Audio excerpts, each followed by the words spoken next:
Welcome to episode number 59 of the Roundtable. I'm here with Doug and Matthew. What's up, guys? It's been a while. Hey, Jeff Sullivan. Great to see you. Sorry that tall. Yeah, and you sounded like Tony DeComo. Yeah, sorry you got fired by the Rays, but I'm sure all your numbers really helped. That's just so mean. That's just so mean to Jeff, who's a very nice guy who does. Anyway, it's just so like. Imagine if you're just Jeff, right? You're just like kind of killing time, and maybe you just like listening to this dumb pod. You're like, what are these guys talking? Like, wonder if they know how to pronounce Aaron Civali's last name, and you just click on, and we're just shitting on him for no reason. I was just thinking about this. Have you seen the Bash Brothers Experience? Yeah. Yeah, it's on Netflix. It's the Lonely Island guys doing this fake documentary musical about Canseco and McGuire. It's the funniest thing, amazing. And I imagine Joe Montana watching it and just be like, this is so funny. And at the end, they just totally dump on Montana for no reason. I imagine him just going like, what the? This is about the A's. Anyway, it's just about the most Bay Area thing of all time. Oh my God. Wait, what is their criticism of Montana? It's not serious. It's just right. It's ridiculous. It's just they come out and one of the Lonely Island guys who wasn't in the documentary that much comes out as Joe Montana and just for yucks, and it's just funny as hell. Okay, but unnecessary if you're Joe Montana. What the? Anyways, there's trade deadline stuff. Lots of it. I mean, we got greats. We got prospects to rank. We're going to go around and we're going to draft all the prospects in order that we've known and followed for this whole time. But first, let's just get right into it. Mark, why did Buck Showalter trade all of these guys away from the Mets? The Roundtable heads, you know what? Like the Roundtable heads that unfortunately listen to this every week have already sensed in like whatever this is, 2 minutes, that this is going to be the weirdest one we ever do. I mean, I think we got 3 people in the mood right now. So let me just be clear. Buck Show is not his fault. No. All right. Like Steve Cohen said, like it's not Buck's fault. Lay off of Buck. Leave Buck alone. When you're done leaving Brittany alone, leave Buck alone too. It's not your fault, Mark, it's good to see you've continued carrying Steve's water since Twitter the other night when you're talking about what a genius he is for how he saved the franchise. You want to go? Yeah. What you want to do? You want to go, Andy? Yeah, but all right, I'll bring it back to baseball a little bit. I will say that Steve Cohen's decision to say, you know what, just take all this money. I want to buy the best prospect. I want your Acuna. What's that going to take to buy that Acuna? And the Rangers like, gosh, we don't want to give up again. He's just throwing stacks of millions. That screwed up the deadline from like the Giants' perspective. You know, I'm covering the Giants and I'm thinking, yeah, gosh, the Giants have so much room to take on Verlander or Scherzer's contract. Like they could maybe get these guys for a song, but no, they extracted good prospects for cash money, which is not. I don't know if there's another owner who would have done that. Grant, it's so true. Anytime you can spend $150 million to trade 2 Hall of Famers and get back 2 prospects, one of whom even barely cracked Keith Law's top 60 at the midseason, you have to do it. You have to do it. You have to do it for millions. This argument is so dumb. Like, I can't even believe that we're actually going to have it here in public. Like, we're going to take what we've been texting about for 48 hours and share it with other people. Like, that very idea is ridiculous to me, and that we're being paid to do it is even more ridiculous. Andy, knock it off. Okay? Like, this is what they had to do, man. Oh, man. They suck. They knew it. I have to listen because Mark is like technically my boss. Yeah, no, I agree. Mark's right. Oh my God. Like here's I think where like here's what is really interesting to me about the Mets situation. I 100% agree that they did the right thing. Like, there's no question this team was going nowhere this year. They are not set up well for next year. They needed to get out from under some of these deals, recoup whatever value they could. The money doesn't matter. It's all a rounding error for Cohen. You know, the way it's jet fuel money, you know, like who cares, right? It pays his gas. That said, it's still an abject failure. And there was almost like this willingness from, you know, and maybe I don't know. It's just trying to kind of get ahead of the story or whatever. But there was just sort of this immediate like, well, the Mets have changed the direction of their franchise, and like, look at, they're so well set up to compete in a couple of years. And it's kind of just like, yeah, okay, like I agree, that is like they made the correct decisions, but it is worth examining how they got into this sort of mess, and there is some accounting to be done for that. I don't think you just sort of look. I don't think anyone in the baseball operations department there has earned the right to be like, well, look, we tried and we failed, and but look, we've proven we can do this. It's like, no, you haven't. You threw the most money ever at a team that's like going to win 75 games. Like, you should be concerned about the future of the franchise just because they got some financial flexibility back. Yeah, I think what that argument ignores is some really important context, which is that you have the wealthiest owner in the sport purchase the team. He's not buying the team to go into an immediate rebuild, especially when he's got the resources to go out there and just basically have that drunken orgy fan experience of like, hey, that guy's expensive and good, let's get him. Hey, that guy's expensive and used to be good, let's get him too. Right, like he basically did like the absolute fantasy of pretty fan much service, any yeah. Met fan that's watched this team for all that time. Could you imagine if he hadn't? That's the issue I have with that argument, because there's no circumstance in which you can buy a team, do it under those circumstances, be as ballyhooed as he was, and then not act the way he did. That I don't think you can do that. Not in this market, not in that time period, not with what they had on hand already. And so I get it. Like, it was an abject failure. I'm not arguing otherwise. I'm just saying, when you take the accounting of what could have been done different, I'm not sure there's much that could have been done different, except for like try your damnedest and try to spend your way into being interesting, which, by the way, a year ago worked. All right. But you're right. I think anyone watching this go on as it was happening knew what the other side of this could look like. And now we're there. But like, I don't know if it's a fair argument to then criticize that guy or those decisions, because the context was so different. And we cannot forget the environment that existed when he bought the team and then, decided to go out this way. The quote that's being thrown out at Cohen a lot now is the 3 to 5 year quote.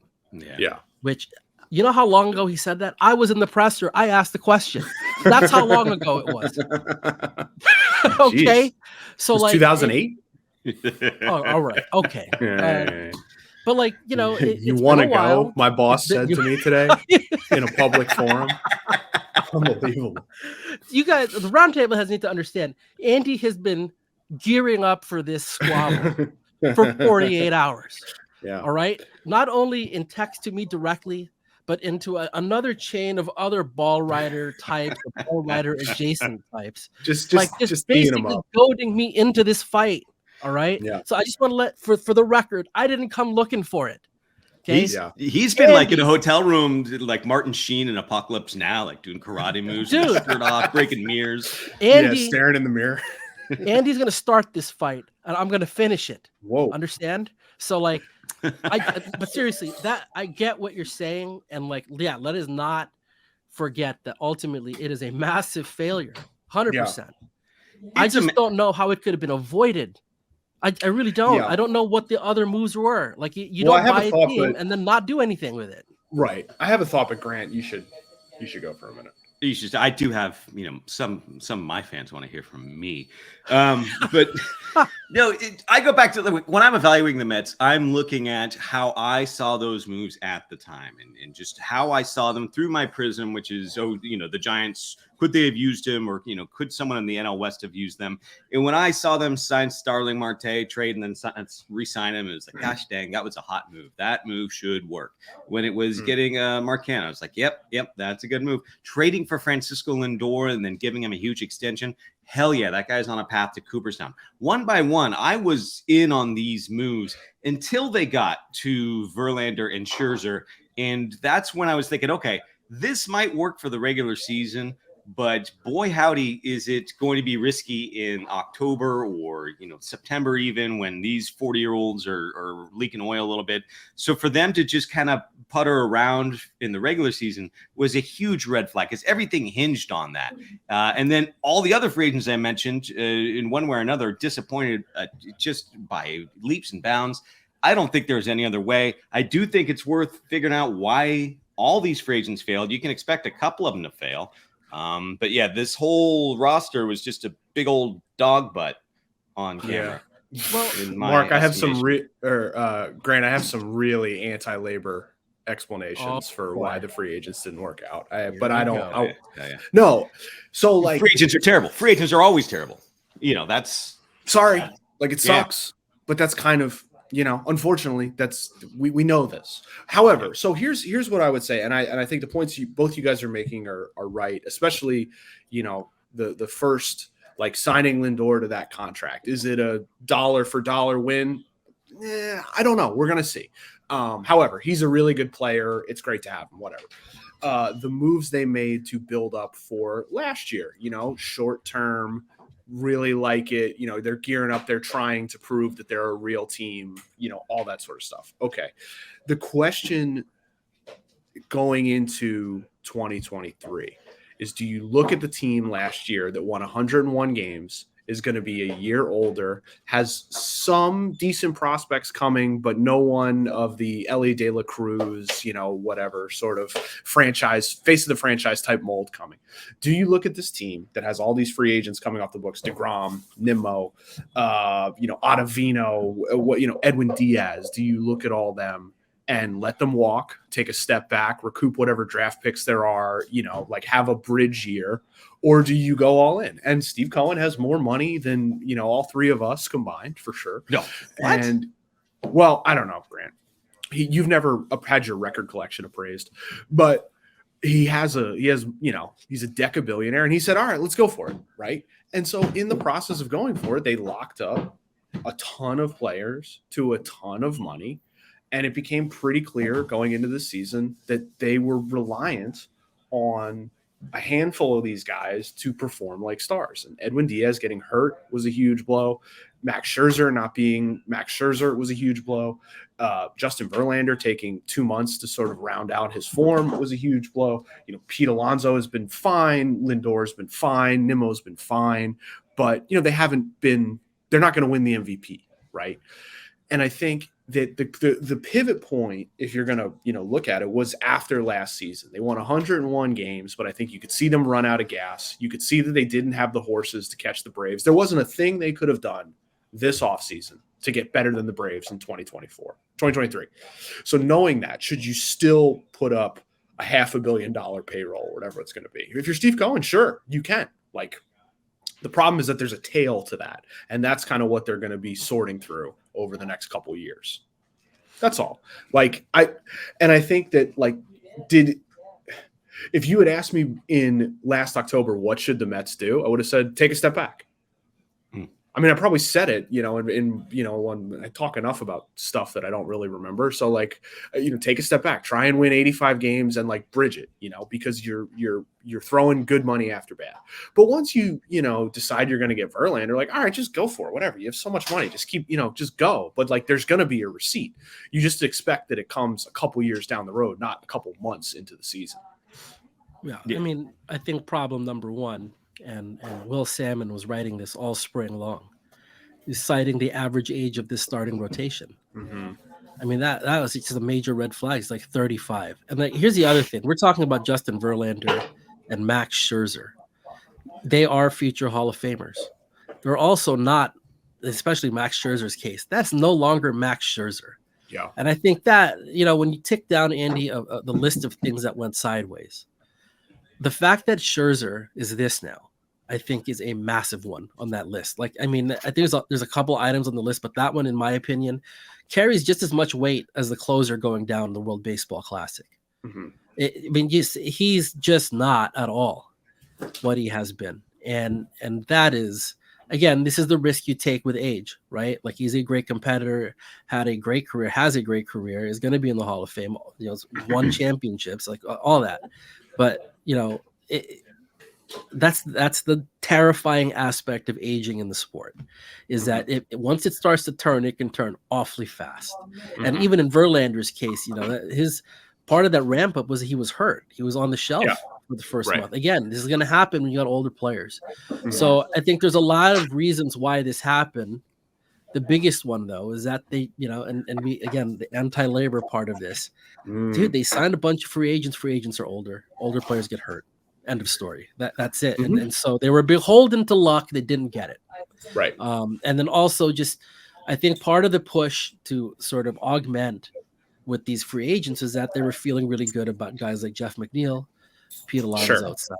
Okay. That this is not a situation where they just, built a team on free agents. That's not true. Right. But those guys have to perform too. And as Andy ticked off, they haven't. So there's a lot of stuff that went on, like in individual pockets and reasons of why this thing went the way it went. But I feel like the thread that holds it all together is that they were older, and older players get hurt. Yeah, I will. That's a good point. The older players get hurt. But as a perfect contrast to the Mets and their strategy, I would like to offer the Texas Rangers as a way to explain what has really gone wrong with the Mets.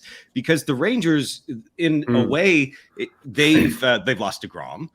Corey Seager has been making MVP money, and he's been performing like an MVP this season, but he's been hurt. Marcus Semien is closer to like the Francisco Lindor of good, not great on this continent. He's been really, really good, and you can count on him, but his OPS is like 800. The free agents aren't necessarily what's driving that team. It's Nathaniel Lowe. It's Josh Young.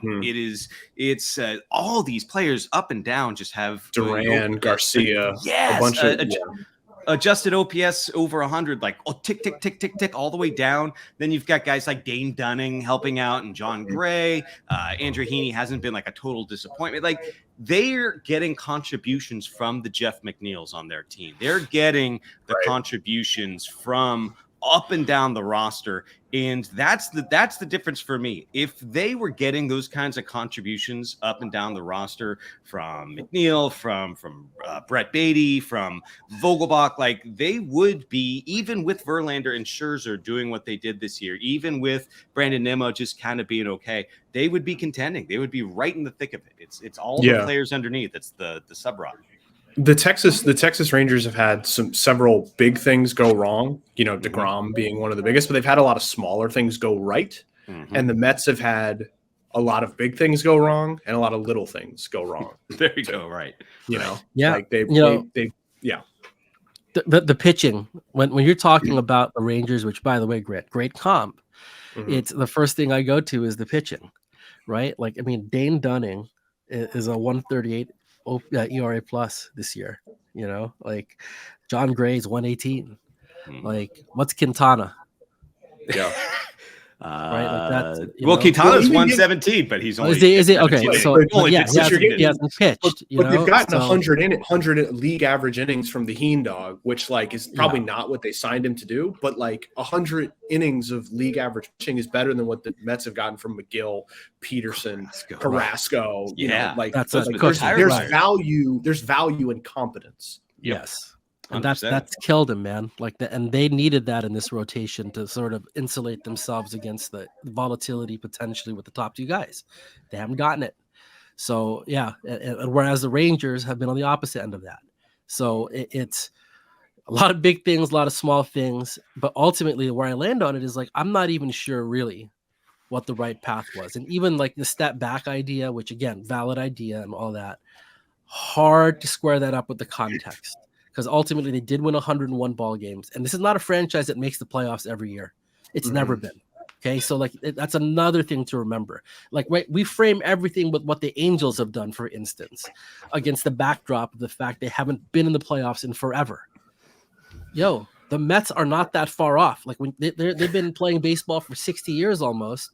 And it's not like, has it been more? It's actually been more than whatever it was. It's been a long time.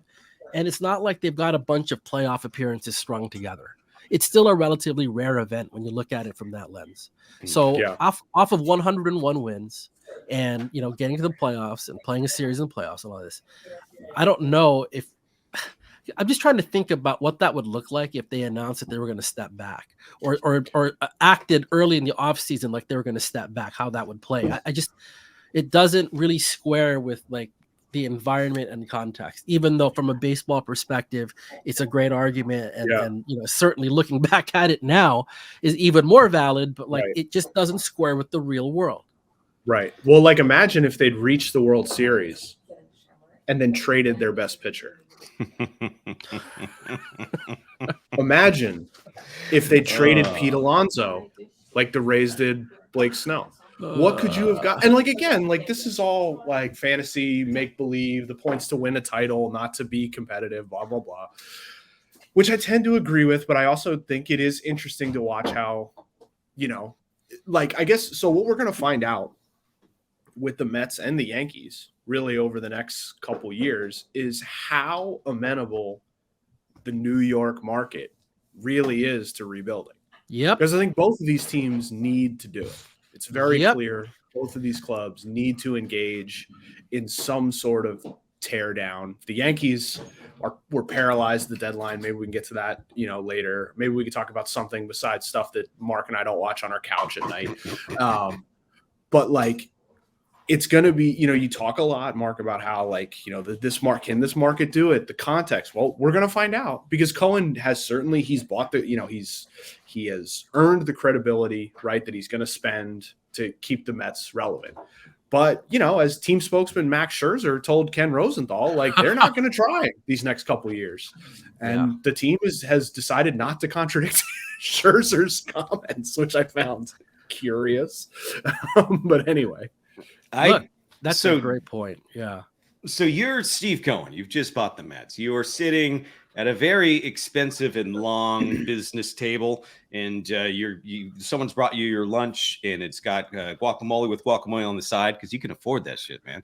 And so you've got the smartest baseball people staring at you, and you're saying, "What can we do to just win every year?" Is the answer free agents? No. The answer is you gotta build up your quants, you gotta build up your prospects, your farm system, get a conveyor belt, get people who are scouring the waiver wires and saying this guy can do this if we just teach him how to do that and hit on it. Be the Dodgers, have the money, but also have the brains and have that farm system just chugging along and spitting people out. Even if you're Steve Cohen, you can't just go out and buy it. You can't just say, all right, I'll take one. I'm going to go to Costco and get a 6-pack of that. You can't. You got to wait for that. So you do what you can in the interim, which is just, here's money to get Verlander and Scherzer. I've heard of these guys. In the meantime, underneath, let's build that foundation up. I don't think there was any other way. I don't think taking a step back would have made sense. It's you toss money at the immediate, hope it pans out, but this isn't the plan. This isn't the plan. Underneath, the real plan's going along, I would think. It doesn't mean it's going to be successful because as you saw with the White Sox, sometimes it just doesn't work out, that conveyor belt. But that's the plan. And I think it's all going according to plan, just not this year. Well, he did go to Costco this week, except he stocked up on 6-packs of prospects. Now, he paid a premium for it, okay? But that's exactly what he did. And I think in my mind, this went sideways. No one planned for this. This is not what they wanted. Obviously, it's a failure. Yeah. But once you cross over it to the fact where yep, we failed, you got to act. And I think the way they acted after it made sense. All right. I caught a little bit of heat for it. I was like, buying prospects is cool. All right. No, it's not. You actually, in retrospect, Drellick. I did. Oh man, I got him going, huh? Yeah, it's like the sleeper cell of Drellick just comes roaring out. But no, I mean, anyway, it's not cool. All right. That's the wrong word to use for it. But I feel like in a situation they were facing that they had to deal with, that was probably the right thing to do. And the fact that you have somebody who's operating like that, which is unlike his peers, by the way. All right. What other owner's doing that? None. All right. So this is why in my mind, it was the guys using his resources and leveraging his resources the right way. In a bad situation, that's what you have to go do. So are they complete in their rebuild? Absolutely not. Do they have a lot of work to do? Oh yeah. But this isn't going to hurt them moving forward. It's only going to help him.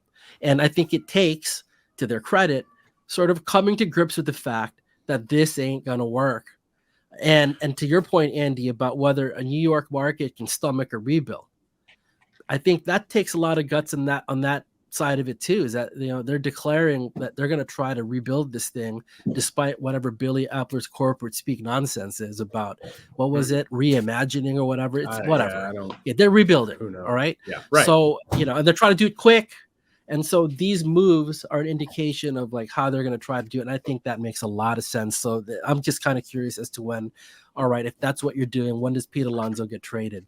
Like it's going to be in the offseason. It should have been August 1st, but I guess they'll wait to see what I did enjoy. I made this joke in a couple other forums, but not publicly yet. I did enjoy the sort of reaction to the return to the Astros trade to be like, wow, Drew Gilbert. Wow, that's pretty. Whoa. When the other player was Justin Verlander. Yeah. Yeah, but he's 40. He's Justin Verlander. The Astros are the World Series favorite now. They're the favorites to win the entire thing.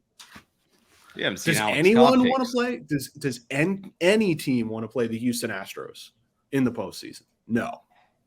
They can't hit. So yes, it does cost a first round pick from a couple of years ago. And credit to Verlander for getting the contract he wanted at the destination he preferred. All it cost him was a 4-month trip to New York.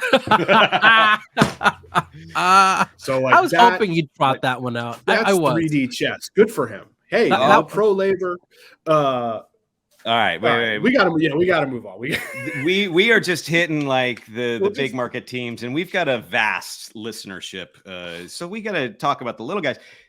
You mentioned that the Yankees were paralyzed at the deadline.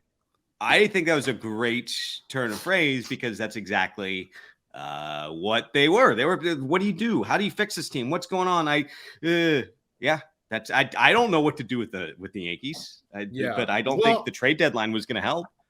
I think the Yankees fell victim to a sort of phenomenon that seemed like it affected a bunch of teams and that the prices were just really weird, right? Like the prices to buy were pretty significant because there were so few legit assets on the market. And then, so the teams who like the Red Sox, the Yankees, the Giants, all they got was AJ Pollock, right? I mean, the Dodgers made a bunch of moves that like sort of helped their, the floor raisers, as Dave Roberts said, but they didn't land, a big tier sort of, like a difference maker per se.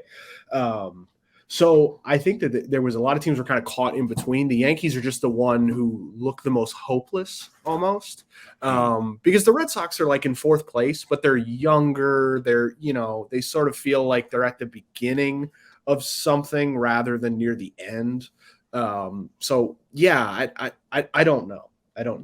So I'm looking back through my texts right now, and the deadline was 6 p.m. Eastern.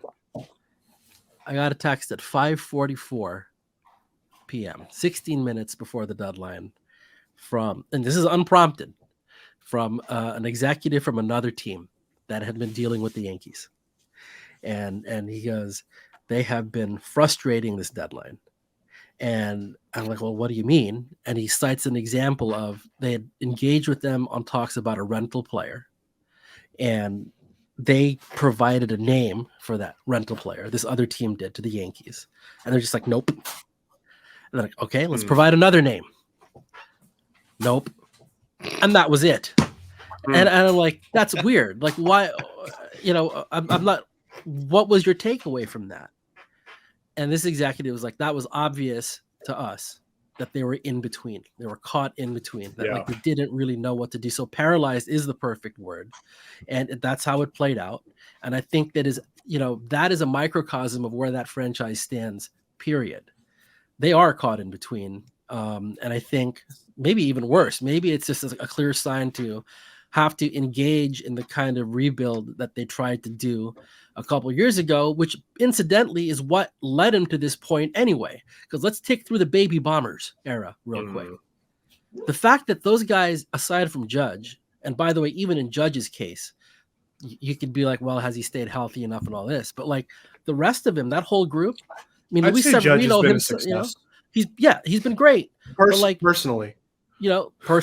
Your analysis is that he's good. Okay. Luis Severino, who like literally 2 weeks ago or a week ago, talking about how he's the worst pitcher in baseball right now. Not good. And he's probably right. Okay. Greg Bird was in that group. Mhm. All right. Gary Gleyber Torres, Gary Sanchez. Right. I mean, and on and on and on we go. And it's like, it didn't work. It just ultimately, it did not work. And they did what sort of the Mets did. They had that core, then tried to supplement it. That's how Stanton ends up there. All right. Obviously, with you got Garrett Cole, like this is what they do. But their failings, in my view, is sort of the root of it is the fact that group, that 2017 group that was a surprise, aside from Judge, just didn't work out. Combination of injuries, underperformance. Gleyber Torres is probably the most confounding of that group, right? Like the way he began his career versus what he's become, and by the way, he's been all right, but it's he's just perfectly fine. He's perfectly fine, but like not at all how he looked at the beginning, that he had a position change that looked like it messed him up a little bit. Like, and like he was a young player, like there's ups and downs. So there's some element of that too. But the point is you go up and down the line of that group, it just didn't work out. And so now the Yankees find themselves at this point, and it is not a good place to be. It's true. Yeah. They're screwed. Grant, why did the Giants do nothing? Honestly, this is the point that I was going to make for the Yankees, but it applies. They had, so this part doesn't apply to the Yankees, but the Giants had the kind of farm system, the trade pieces to get Shohei Ohtani this year. They had the kind to get Juan Soto. If the Pirates were going to trade Mitch Keller, the Giants could have been like, okay, we've got these 3 prospects in the top 75s, a couple of them in the top 30. We can talk about this. Absent that, they could have gotten an innings eater. Well, they've got 8, even with Desclafani down, they've got 8 guys who can give them innings. I mean, that's just kind of one of their many strengths.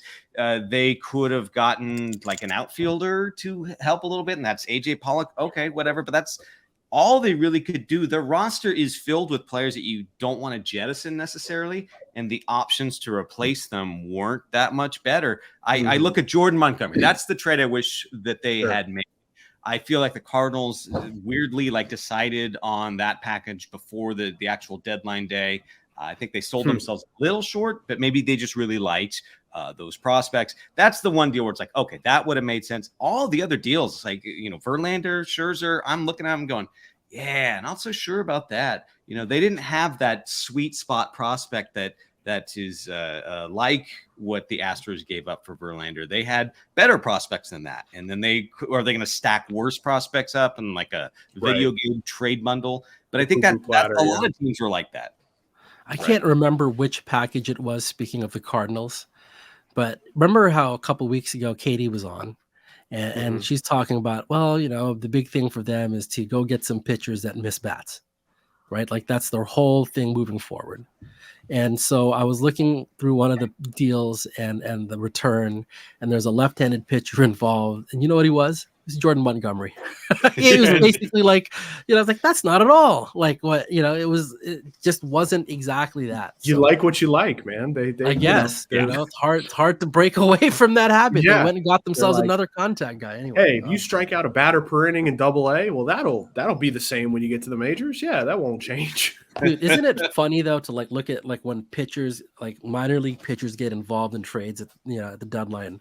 Like there's one very clear bucket. It's a dude who throws 100 and walks 8 guys per 9 innings. Yeah. Like that archetype showed up everywhere on August 1st. Everywhere. Right. It was hilarious. Because you got a bunch of scouting directors and people who are like, I can fix them. Like, let me get my hands on that clay. Like I can make that work. Grant and I were doing some of these trade grades, and I know, look, I don't cover prospects or even respect them as people, but but no. So you see these guys, so I've not heard of most of the people who are in these trades, right? So you are doing research, you're sending messages, and sometimes while you're waiting, for people who've actually scouted them, you're just looking at the Baseball Reference page, and for every guy, you're like, well, he strikes out a lot of guys, and then you're like, well, he also is walking a lot of guys too. Well, I can see why they're interested. They seem to think that this number is going to stay here, but that one, they can bring it down. Definitely. Yes. And that's just every prospect, every pitching prospect. As you guys know, one of my favorite baseballisms is the squint. You just spend all of August 1st squinting when you look at these pitching prospects. Yeah. Just like, well, you Yeah. know, like can't really throw the ball in the ocean, but man, Yeah. miss a bat when he does, you know? Yeah. There was one guy who was like, well, he's 6'7", 245. Whoa, big frame. And they're like, wait, he sits 88? What? Wait, who was that? Okay. That's fun. It's I think he was a guy in the Flaherty deal, I think. Wow. I think I'll have to look. But because there was one where the A's flipped Sammy spin rate, right? Sam Moll to Cincinnati. And Sammy spin rate, I guess, is like 5'6". All right. And the dude they traded for or got back is 6'7", but throws like 100 miles an hour and also walks like 8 guys per game or per 9. Anyway, see, that's why I was just enamored of what the Mariners got for Sewald, where they got Ryan Bliss. Have you checked out his kind of game, Ryan Bliss? No, he's listed at 5'6", which means he's not 4'11". Yeah, you know, like he's in the Altuve class, and what he does is make contact. He's doing the Arias thing in Double A. He's 358. He's just raking. He's got speed, and he's so different from what you're used to seeing these days. I'm praying that he works out, because he will be such a cult hero in Seattle if he works out. I want more little slappy 350, 300 guys who just I want Juan Pierre. Okay. Miss Juan Pierre. Lonely Nation turns its eyes to you. More Juan Pierres. You know what? We all miss one. Yeah. Right. Like, we should do this for next trade deadline. Honestly, like, start just as we're kind of going through it, like picking out some of these like very odd, interesting, different prospects, and then just like making an all-star team of them. Because like, I want to read more about the 5'6" guy. And that's a great point, Grant. If that's what you're putting on paper, dude, that's 4'11". Right. So like, I want to see that. I want to see like 6'7" dude who throws 80. Yeah. Like I think his name's Jackson Wolf. He was in the Rich Hill trade. What are the Padres doing? Who can say? Did you guys have a favorite trade? Because I had one that I actually am still thinking about. You go first then, because I nothing pops out to me like as far as a favorite. The one that felt like the most, everyone's favorite kind of trade is a challenge trade, right? Like that's what it's all about. The Guardians raise Kyle Manzardo for Aaron Civili swap. Yeah. I will pay attention to this for the next 5 years. I think because the Rays, right? What the Rays usually do is buy low, and in Civili they bought pretty high. He's having the best year of his career, and they gave up like one of their best hitting prospects, a guy who was blocked in a variety of ways and is sort of hurt and has kind of had a rough go of it, but like also a guy who crushed the baseball last year and like has a lot of qualities that you would think they would really like. And so someone knows something that I don't on both sides, and so I'm very intrigued to see how that goes. Man, Andy's got a type. I texted you this after that trade because I remember you buzzing about it. Who does that first baseman remind you of? I mean, everyone, man, Haas. There it is. It does. That's Haas. It's Haas 2.0. Eric Hosmer. He fields his position. It's not a bunch of homers, but can doubles, can hit like that. He's a better athlete than you think. He can do stuff on the bases. There you go. He's got gap to gap power. And he's got a type. There it is. I do think Haas has gotten a raw deal, but a lot of money. So good for him. I will go with Jordan Montgomery to the Rangers. I think that just they had innings. I think they're the only team that has 5 guys with 100 innings in the rotation already. So like they didn't need just more arms, but they've already lost DeGrom, and you have to kind of plan. Maybe Max Scherzer isn't Max Scherzer anymore. You can't just stop at Max Scherzer. And I think they did really well getting that second guy, that second tier guy who can help them not just win in the regular season. But if you're saying game 3 starter Jordan Montgomery, that makes sense. You're not going, ugh. It's like, okay, yeah, I'll see what this guy can do in a postseason matchup. So I like that, and I don't think the Cardinals extracted that much from him. So that's my favorite trade, I think, of the deadline. I got one for a couple different reasons. CJ Crone, Randall Grichuk to the Angels. Yes. You know why? For a couple reasons. Number fever. one, the Rockies. They're awake. They're awake. They did it. They Bless did it. those. They traded Reynolds. They didn't extend those guys. Yay! Rockies. Like that's Bless a 'em. step forward. God bless him. Good for them. All right. The other thing was after the Angels traded for Giolito. Like I talked to somebody with like on the Angels side, and like, I think some of the conversations sort of mirrored what a lot of folks were sort of thinking in the back of their minds, like, dang, what is left? Because like obviously they still had other needs, and it's like, do you have enough to like maneuver? Well, they found something, so I think that's a nice win for them, right? Like it's not like they've got a deep system and it was already depleted by having getting Giolito and the relievers. So I thought like pulling an outfielder and first baseman out of their hat like that's pretty dang good for them. So it's good work. Let's see if it happens for them. But like I thought that went from like, oh, it'd be nice to get that to they actually did it. So good for them. Yeah, they're still in 4th place in the division and 4 games back for the second wild card. But we love the Halos, don't we, folks? Love the Halo fever, baby.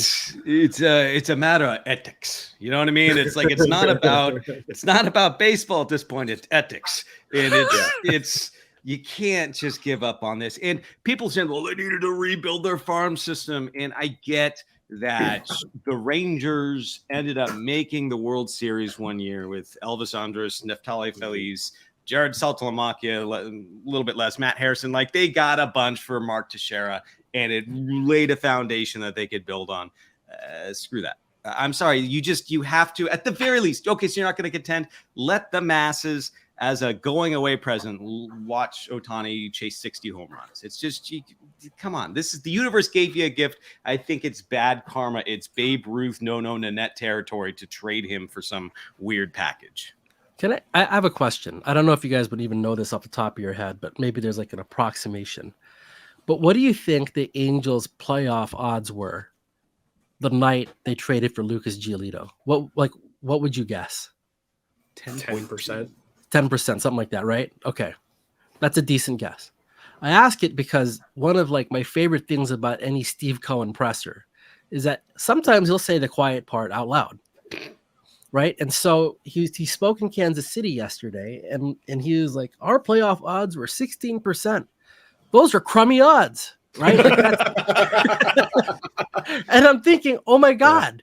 The Angels could not have been at 16% when they made those deals. Right. So like, it's just hilarious to me that he would say that after like, there were certain teams, the Angels, I think of in particular, where they actually added when their odds weren't that high. I don't know what the Marlins odds are, because of the Pythagorean and whatnot. Like, I'm sure they're probably higher than 16, I would think. But like, anyway, it just made me laugh, right? Like he says that. And then I'm thinking, shit, the Angels did it for like 10%. So anyway. Yeah. But this goes back to what I was saying the other day as well, where it's worth some of the best prospects in baseball just to impress Ohtani for the next 2 months. Like it's worth trading him just for that exclusive window. Be like, this is our organization. Don't you see how confident it is?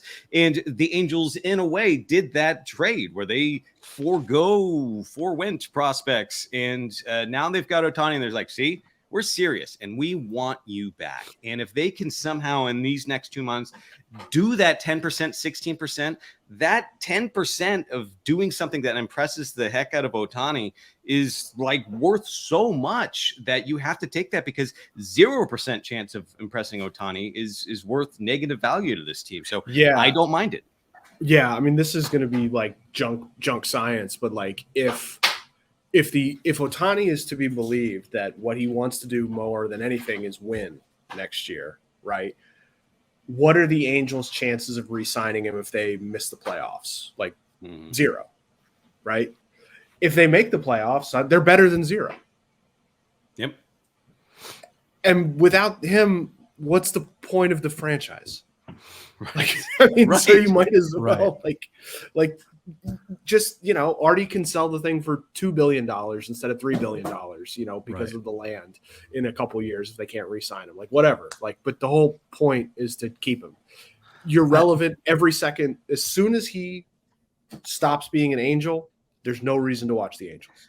So turn this into a Texas Hold'em analogy. You're welcome to use your chips while you're doing it. Like, what were the Angels holding? How much was already in the pot? So this happens sometimes in poker. Sometimes people will, let's say you have 100,000 chips left, right?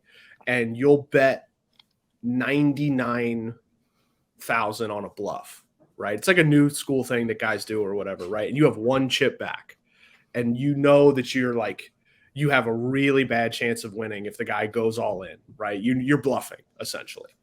But then the guy goes all in, and it's like, well, I mean, what am I going to win with this chip? Like there's the smallest chance in the world. And so you flick the chip in, right? Like you're pot committed and short stacked. You have to go all in, right? Everything you have is in the middle. Your only chance is putting the small, whatever prospects they had left. So yeah, I mean, it's like that basically. Everything's in the center, and they have a small stack. You're stuck. You got to go. So can the Angels hit the nut straight? I mean, I don't really know what that is, but they have like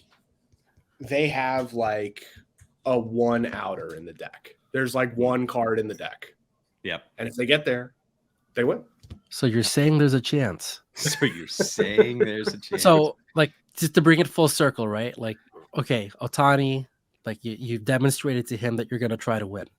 The first thought I have is like, man, that's a lot of faith in like Logan O'Hoppe and Mickey Moniak, because like we were just talking about the Mets earlier and why it went wrong, right? Like you're dependent on stars, but then it's also like you got to have these other guys come in there and be productive.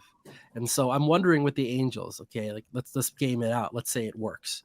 Let's say they've done enough to convince Ohtani to stay, right? And like honestly, there's it feels to me anyway like he's staying with them or going to the Dodgers. All right, like if I had to bet, like that's what it kind of feels like. So it works. Like, how are they going to get those other guys? Right? Who is that going to be? Who are the folks that are going to help? Be the Texas Rangers, where they're getting contributions from the dudes that aren't just the stars, but like the John Grays of the world, right? Like the Jeff McNeils of the world when he's hitting like that. That's, who are those guys in this setup? And I think it's fascinating because like, and I wonder if you're Ohtani, how much are you factoring that into this too? Because like you're not going to win if you're, and we've seen this over and over again. If it's like, 2 or 3 guys don't make a pennant winner. 2 or 3 guys don't make a consistent winner. And I still don't know with the Angels what that is. And obviously moving prospects is going to alter that equation too, right? Because presumably there's somebody in that pile of prospects that might have been that guy that is no longer going to be that guy for them. So where are they going to get it, even if they keep Ohtani, which is fascinating. This is the kind of podcast where you can watch me react to learning that Logan O'Hoppe's name is pronounced Logan O'Hoppe in real time. I am so glad I didn't have to say that name before you said it. Logan O'Hoppe and Aaron Civili? I just found out. No, hold on. I looked it up literally today. Hold on. Give me a sec. Because you said it a few times. You're I know, but if you got it wrong. Well, I think I said Civili. Yeah. Civ Ali. Yeah. Civ SIV-ALL-E. Civilly. Civilly. He's Somali to me. He's Aaron Savali. Okay, so this has been episode 59. Did we settle on? We settled on 59. All right. Let us know if we're wrong, Roundtable heads. We will be back next week. It'll be this trio again. I think we work well together. I don't know about the schlubs who were replacing me when I was gone, but I'm back. So the podcast is back. How did it go, by the way? Pretty well. Got some. Yeah, we had a new host. Chatter. He was pretty good. Damn it. All right. I got Wally pipped. All right. We'll be back next week to talk about baseball because that's what we do. See you then.